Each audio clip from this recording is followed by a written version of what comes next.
আমাদের নেই, যেহেতু আমরা ইসলাম সম্মতি মানুষ।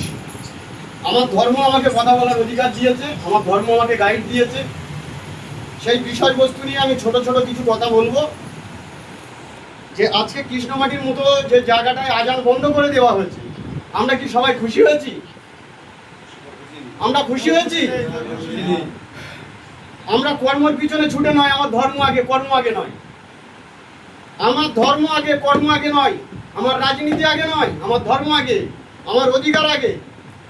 যেহেতু আমি যে সমাজ থেকে জন্ম হয়েছি, যে মায়ের পেট থেকে জন্ম হয়েছি, সেখান থেকে আমাকে ইসলাম প্রতি আমি একটি মানুষ, সেই পরিচয়টা আমাকে দিয়েছে। সেই কারণে আমার ইসলামের প্রতি কথা বলার অধিকার আমার আছে। আমি সংবিধানের বাইরে কোনো কথা বলবো না। আমার সংবিধান যে গাইড দেবে, আমি সেই গাইড অনুযায়ী কথা বলবো। আজকে তসলিমা নাসরিন এসছে পশ্চিমবাংলার মতন জায়গায়, কিছু উস্কানিমূলক বার্তা দিয়েছে। কি বলুন তো, শুনেছেন আপনারা?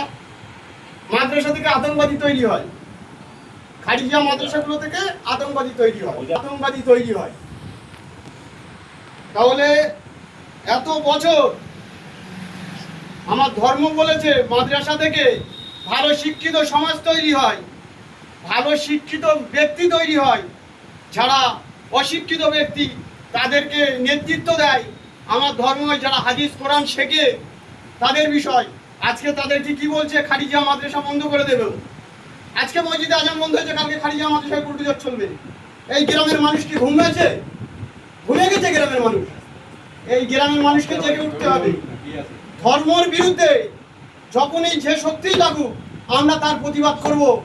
আজকে মানুষের প্রতিবাদ পরে করব, আগে আমার ধর্ম গাইড দিয়েছে আমার ধর্মকে কিভাবে রক্ষা করতে হবে। আমি বেশি বড় কথা বলবো না, যেহেতু